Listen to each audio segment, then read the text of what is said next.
Chicago's skyline was a jagged promise, all sharp edges and cold glass, towering over Marcus Reed as he walked the night shift at Apex Dynamics. At 28, he was just another black guy in a security uniform, badge clipped to his chest like a name tag at a job he never wanted. The lobby smelled of lemon polish and ambition, but Marcus felt like he was drowning in it. His engineering degree, fought for through late-night study sessions and scholarships that barely covered rent, was a ghost in his pocket. Instead, he carried a walkie-talkie, its static buzz a constant reminder of where he stood in this world. He was good at noticing things: loose wires, forgotten coffee cups, the way executives avoided his eyes. But dreams, those were harder to hold on to. "Yo, Marcus, you still sketching those circuits?" Lena Carter's voice cut through the quiet, warm like the coffee she poured from a thermos. She was 50, a janitor with gray braids and a laugh that could fill a room. Her hands, rough from years of scrubbing floors, still held the fire of the community organizer she'd been back in the day. She leaned on her mop,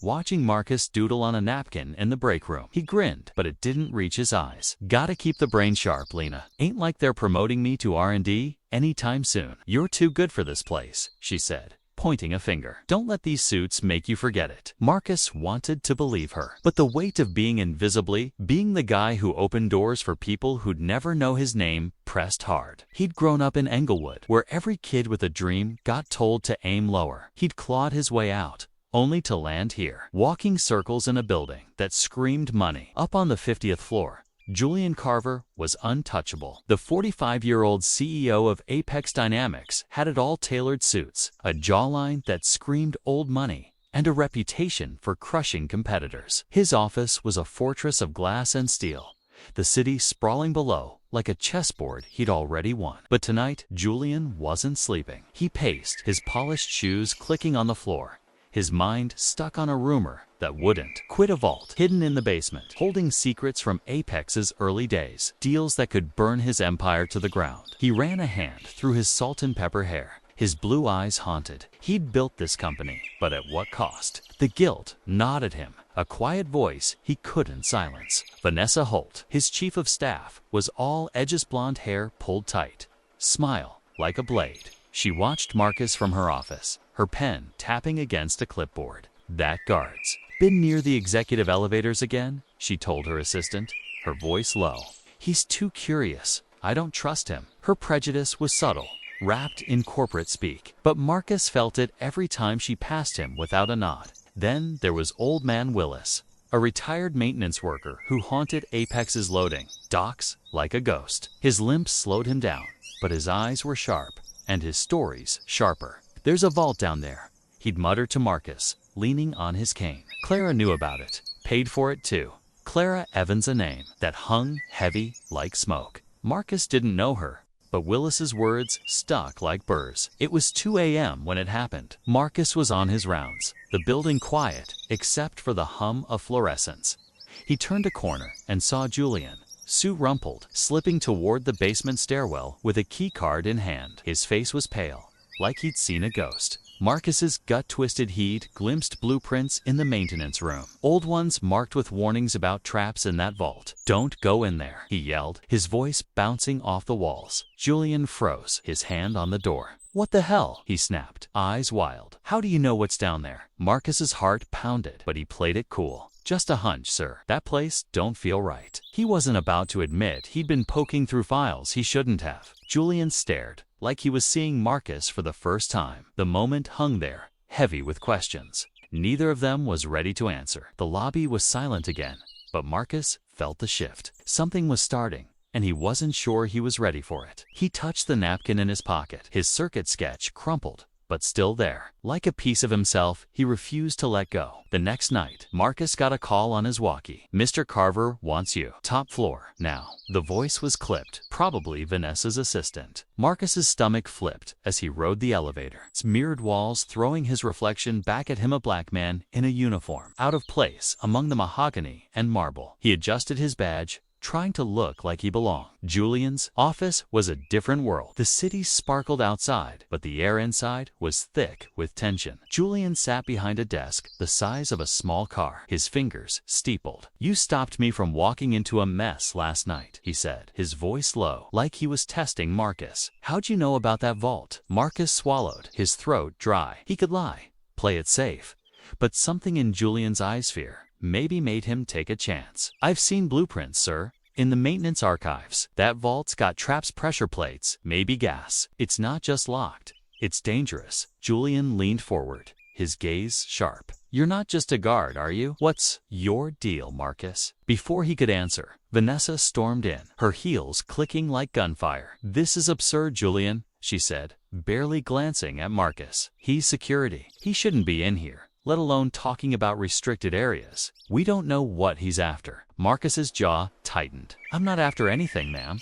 Just doing my job." "Your job?" Vanessa's laugh was sharp like broken glass. "Stay in your lane, Reed." Julian raised a hand, silencing her. "Enough, Vanessa. He saved my ass. Let's hear him out." Marcus left the office, shaken but buzzing. He'd been seen, really seen, for the first time in years. In the break room, Lena was waiting, her thermos steaming. "Heard you got called up," she said, her eyes twinkling. "You in trouble or you making moves?"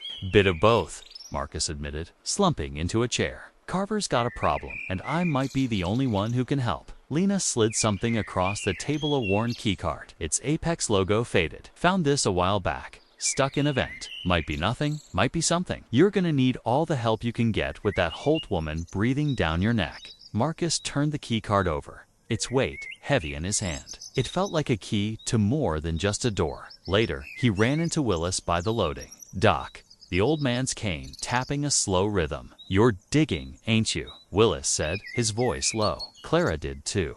Found stuff in that vault, stuff Apex didn't want out. Next day, she was gone. "Accident," they said. "You watch yourself, son." Marcus's chest tightened. Clara's name was a warning, a ghost tying him to something bigger. He didn't know if he was ready, but the key card in his pocket felt like a call he couldn't ignore. He was in deep now, and there was no going back. The next 2 weeks were a blur of late nights and whispered plans. Marcus and Julian met in a server room, hidden behind humming machines and tangled cables. It smelled like dust and electricity, and Marcus felt alive, his fingers flying over a keyboard as he traced the vault's security. "This system's old," he said, pointing to lines of code on a flickering screen. "But it's got layers, encryption, backdoors, the works. Someone's hiding something big." Julian leaned over his shoulder, his tie loose, his face drawn. "Apex wasn't always clean," he said, his voice barely above a whisper. "Early days, we cut corners. Tested tech on people who couldn't say no, poor neighborhoods, mostly black and Latino. If that's in the vault, it's over for me." Marcus froze, his hands hovering over the keys. "You mean places like where I grew up?" Julian looked away, his jaw tight. "I didn't know the details back then. I was young, hungry. I didn't ask." The words hit Marcus like a punch. He thought of Englewood, of kids like him who'd trusted the world to be fair. He wanted to walk away, but the key card in his pocket felt heavier every day. Vanessa was relentless. She caught Marcus in the hallway, her eyes cold. "I ran your file," she said, her voice dripping with disdain.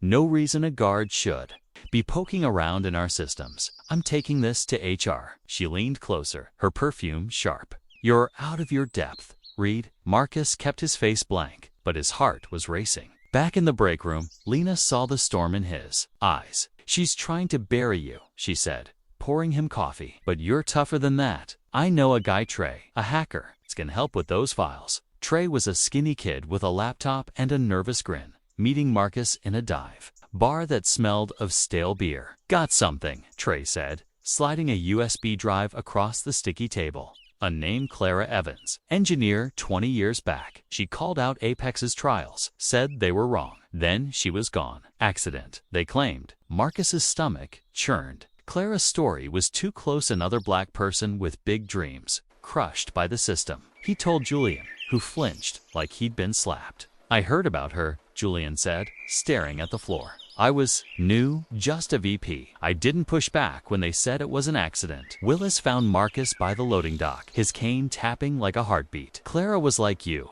he said, his eyes distant. "Smart, stubborn, found proof in that vault memo's contracts. She was gonna blow the whistle. Then, boom, gone. He gripped Marcus's arm. "You're stirring up ghosts, son. You're back." The board, led by Harold Vance, a silver-haired shark with a grip on Apex, turned up the heat. Julian got a call. Vance's voice like gravel. "Bury this Carver or you're out." Julian's hands shook as he hung up. Torn between his empire and the truth Marcus was uncovering. Vanessa's next move was a gut punch. She leaked a doctored log showing Marcus accessing restricted files, and HR suspended him. Marcus sat in his cramped apartment, the keycard on his table, mocking him. "I'm done, Lena," he said over the phone, his voice cracking. "They won." No, you ain't," Lena snapped, her voice fierce. "You're fighting for Clara, for every kid like you. Get back in there." Marcus's resolve hardened. With Trey's help, he hacked the vault's outer lock, his heart pounding as he worked in the dark. But a hidden camera blinked inside, its red light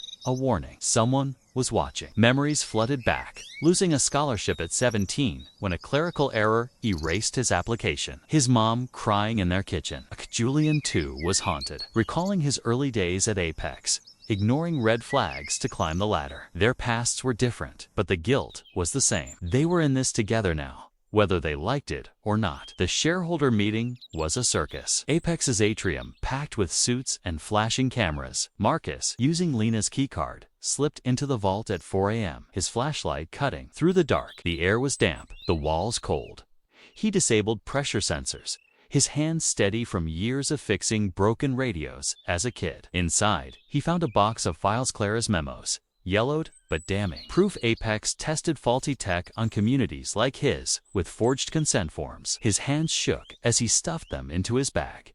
He ran to the meeting, his security badge long gone, but his resolve ironclad. Julian was at the podium, Vance looming behind him like a vulture. Marcus pushed through the crowd, ignoring Vanessa's hiss of "You're not allowed here." He shoved the USB drive into a projector, Clara's memos lighting up the screen. Room went silent, then erupted. Shareholders whispered, reporters scribbled. Vance's face was betrayed. "This is a lie," he bellowed, slamming a fist on the table. A setup. Marcus stood tall, his voice steady. "It's the truth. Clara Evans found it, and they silenced her. I'm not letting that happen again." Julian's eyes met Marcus's, and something shifted. He stepped to the mic, his voice shaking but clear.